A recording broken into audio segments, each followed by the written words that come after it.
சற்றுமுன் திமுகவில் இணைந்த தனபால், மிக உயர்ந்த பதவி கொடுத்த ஸ்டாலின், அவமானப்பட்டு போன எடப்பாடி, அதாவது 2026 சட்டமன்ற தேர்தல் நெருங்கும் நிலையில் போல் டிராக்கர், லோக்போல் மற்றும் அக்னி நியூஸ் சர்வீசஸ் ஆகிய 3 நிறுவனங்கள் வெளியிட்டுள்ள புதிய கருத்து கணிப்பு முடிவுகள் கோட்டையை நோக்கிய பயணத்தில் யார் முன்னிலையில் இருக்கிறார்கள் என்பதை போட்டு உடைத்துவிட்டது.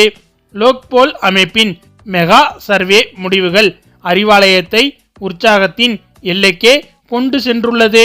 அதாவது திமுக கூட்டணி 181 முதல் 189 தொகுதிகளில் வெற்றி பெற்று சுமார் 40.1% வாக்கு வங்கியை தக்க வைக்கும் என்று தெரிய வந்துள்ளது. இதில் ஹைலைட் என்னவென்றால், திமுக கூட்டணி 180 இடங்களை தாண்டும் போது அதில் திமுக மட்டுமே தனித்து 140 இடங்களுக்கு மேல் வெல்ல வாய்ப்பு இருக்கிறது. இதனால் ஆட்சியில் பங்கு என்ற பேச்சுக்கே இடமில்லாமல் காங்கிரஸ் உள்ளிட்ட தோழமை கட்சிகளை திமுக தனது கட்டுப்பாட்டிலே வைத்திருக்கும் என்கிறார்கள் அரசியல் விமர்சகர்கள். மேலும் அக்னி நியூஸின் புள்ளி விவரங்கள் எதிர்க்கட்சிகளுக்கு பெரும் பயத்தை ஏற்படுத்தியுள்ளது என்றே சொல்லலாம்.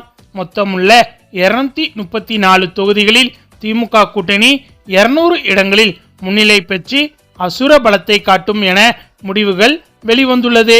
மேலும் போல் டிராக்கர் முடிவுகளும் திமுகவிற்கு சாதகமாகவே வந்திருக்கிறது. திமுக கூட்டணி 172 முதல் 178 இடங்களை கைப்பற்றும். 42.7% வாக்கு சதவீதத்துடன் அசைக்க முடியாத சக்தியாக திமுக உருவெடுத்து இருக்கிறது. இது எடப்பாடி பழனிசாமி மற்றும் நடிகர் விஜய் ஆகிய இருவருக்கும் ஒரு மிகப்பெரிய சவாலான காலகட்டத்தை தொடக்கி வைத்துள்ளது. இந்த 3 சர்வேக்களிலும் உற்று பார்க்க வேண்டியது நடிகர் விஜயின் தமிழக வெற்றி கழகம் கட்சியின் வெற்றி எப்படி இருக்க போகிறது என்று பார்த்தால், லோக்போல் நிறுவனத்தின் கருத்து கணிப்பின்படி 23.9% வாக்குகள் கிடைத்தாலும் 8 முதல் 10 இடங்களில் மட்டுமே வெற்றி கிடைக்கும் என்றும், போல் டிராக்கர் நிறுவன கருத்து கணிப்பின்படி 19.2% வாக்குகளுடன் 6 முதல் 12 இடங்களில் வெற்றி கிடைக்கும் என்றும், அக்னி நியூஸ் கருத்து கணிப்பின்படி 9.7% வாக்கு வீதத்துடன் 3வது இடம் கிடைக்கும் என்றும் தெரிய வந்துள்ளது. மேலும் வாக்கு சதவீதத்தில் இரட்டை இலக்கை தொட்டாலும் அது தொகுதிகளாக மாறாமல் சிதறுவது தாவேகாவிற்கு பெரும் பின்னடைவாகவே பார்க்கப்படுகிறது. மெயின் பிக்சரில் வர தாவேகா இன்னும் நீண்ட தூரம் பயணிக்க வேண்டும் என்பதை இது உணர்த்துகிறது. மேலும் லோக்போல் கணிப்பின்படி 38 முதல் 42 இடங்கள், போல் டிராக்கர் படி 46 முதல் 52 இடங்கள் என அதிமுகவின் நிலைமை கவலைக்கிடமாக இருக்கிறது. எதிர்க்கட்சி அந்தஸ்தை தக்க வைப்பதற்கு எடப்பாடி பழனிசாமி கடும் போராட்டத்தை எதிர்கொள்ள வேண்டியிருக்கும் என்று தெரிய வந்துள்ளது. அதே சமயம் சீமானின் நாம் தமிழர் கட்சி 5.1% வாக்குகளை பெற்றாலும் அதிகபட்சமாக 2 இடங்களை மட்டுமே எட்டும் என தெரிகிறது. இந்த 3 சர்வேக்களின் கூட்டு முடிவும் சொல்லும் செய்தி ஒன்றே ஒன்றுதான். அது 2026 திமுகவின் வெற்றிக்கு முட்டுக்கட்டை போட இப்போதைக்கு ஆள் கிடையாது என்பதுதான். அது எதிர்க்கட்சிகளின் வாக்குகள் பிரிவது திமுகவிற்கு பெரும் வரப்பிரசாதமாக மாறியிருக்கிறது. கூட்டணி கணக்குகள் இனி மாறினாலும் தற்போதைய நிலவரப்படி மு.க. ஸ்டாலின் அவர்கள் மீண்டும் முதல்வர் என்பதே கள யதார்த்தமாக தெரிகிறது என்பது குறிப்பிடத்தக்கது. இந்த நிலையில் அதிமுக தலைவர் எடப்பாடி அவர்களுக்கு மேலும் அதிர்ச்சி தரும் தகவல் ஒன்று வெளிவந்துள்ளது. ஏற்கனவே அதிமுக முக்கிய தலைவர்கள், அமைச்சர்கள், எம்எல்ஏக்கள் என பலரும் தொடர்ந்து திமுகவில் இணைந்து வரும் நிலையில் அதிமுகவின் முன்னாள் சபாநாயகர் மற்றும் அம்மாவின் உண்மை விசுவாசி தனபால் அவர்கள் தற்போது திமுகவில் இணைந்திருப்பதாக தகவல் வெளிவந்துள்ளது. அதாவது திருப்பூர் மாவட்டத்தில் உள்ள அவிநாசி தனி தொகுதியில் எம்எல்ஏவாக இருப்பவர் அதிமுகவை சேர்ந்த தனபால். இவர் ஜெயலலிதா அவர்கள் முதலமைச்சராக இருந்தபோது சபாநாயகராக பதவி வகித்தார் என்பது குறிப்பிடத்தக்கது. இவர் வருகின்ற சட்டமன்ற தேர்தலில் போட்டியிட விரும்பி விருப்ப மனு அளித்து இருந்தார். ஆனால் அதிமுக தலைமை 3 கட்டங்களாக வெளியிட்ட வேட்பாளர் பட்டியலில் இவரது பெயர் இல்லை. முதலில் இவரின் தொகுதியான அவிநாசி தொகுதி பாஜகவுக்கு தாரை வார்க்கப்பட்டு விட்டது. சரி, வேறு ஏதாவது ஒரு தொகுதி தனபாலுக்கு ஒதுக்கப்படும் என எதிர்பார்க்கப்பட்டிருந்த நிலையில் அது நடக்கவில்லை. முன்னாள் சபாநாயகருக்கே இந்த நிலையா என அதிமுக தொண்டர்கள் பலரும் கேள்வி எழுப்பியிருந்தார்கள். இந்த நிலையில் இது குறித்து தனபால் அவர்கள் பேட்டி அளித்திருந்தார்.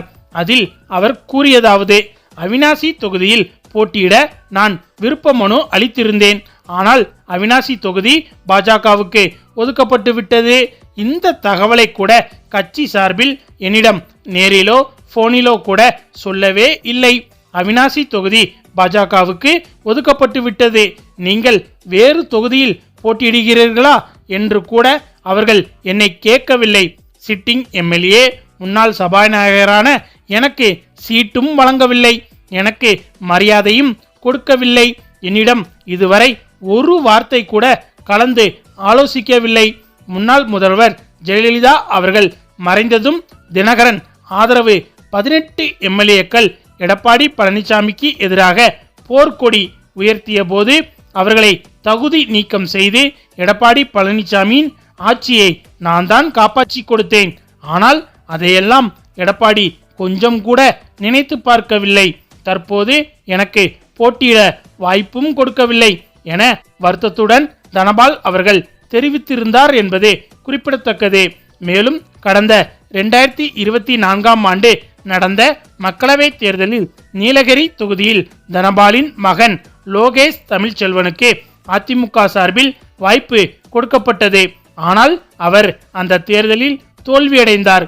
இதனிடையே தனபால் அவர்களுக்கு உடல் நலம் பாதிக்கப்பட்டு அப்போலோவில் சிகிச்சை பெற்று வந்தார். இதனால் தந்தையின் உடல்நிலையை காரணம் காட்டி அவிநாசி தொகுதியை தனக்கு தர வேண்டும் என லோகேஷ் முயற்சித்து வந்ததாக சொல்லப்படுகிறது. ஆனால் அவருக்கு சீட் கிடைக்காது என தெரிந்த நிலையில் அதிமுகவில் இருந்து விலகி தாவேக்காவில் இணைந்தார். தற்போது தாவேக்காவில் ராசிபுரம் தொகுதி லோகேஷுக்கு ஒதுக்கப்பட்டுள்ளது என்பது குறிப்பிடத்தக்கது.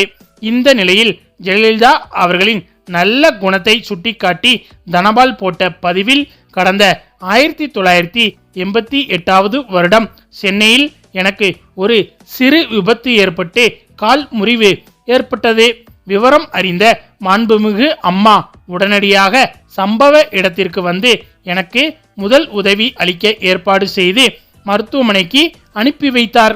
அம்மாவின் அன்பு என்றும் அம்மாவின் நினைவில் என தனபால் பதிவிட்டு இருக்கிறார்.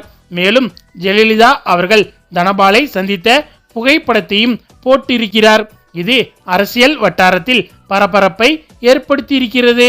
அதற்கு காரணம் தனக்கு இதய அறுவை சிகிச்சை செய்த போதிலும் எடப்பாடி பழனிசாமி உள்ளிட்ட கட்சி நிர்வாகிகள் யாரும் தன்னை சந்திக்கவில்லை. போனில் கூட நலம் விசாரிக்கவில்லை. ஆனால் அம்மா அப்படி கிடையாது. அதிமுக எடப்பாடி அவர்களின் தலைமைக்கு கீழ் வந்த பிறகு எதுவுமே சரியில்லை என்று மனம் நொந்து போன தனபால் அவர்கள் இனியும் அதிமுகவில் இருந்தால் மரியாதை இருக்காது என்பதால் திமுகவில் இணைய தனபால் அவர்கள் முடிவெடுத்து இருப்பதாகவும் இது குறித்து ஸ்டாலின் அவர்களை இன்று சந்தித்து பேசி வருவதாகவும் ஸ்டாலின் அவர்கள் தனபால் அவர்களுக்கு மிக உயர்ந்த பதவி கொடுக்க ஓகே சொல்லிவிட்டதாகவும் தகவல்கள் வெளிவந்திருக்கிறது. ஓகே ஃப்ரெண்ட்ஸ், இதை பற்றிய உங்களுடைய கருத்துக்களையும் மறக்காமல் கமெண்ட்ல சொல்லுங்க. மேலும் இந்த வீடியோ பிடிச்சிருந்தா லைக் பண்ணுங்க, ஷேர் பண்ணுங்க, நம்ம சேனலை மறக்காம சப்ஸ்கிரைப் பண்ணுங்க. தேங்க்ஸ் ஃபார் வாட்சிங்.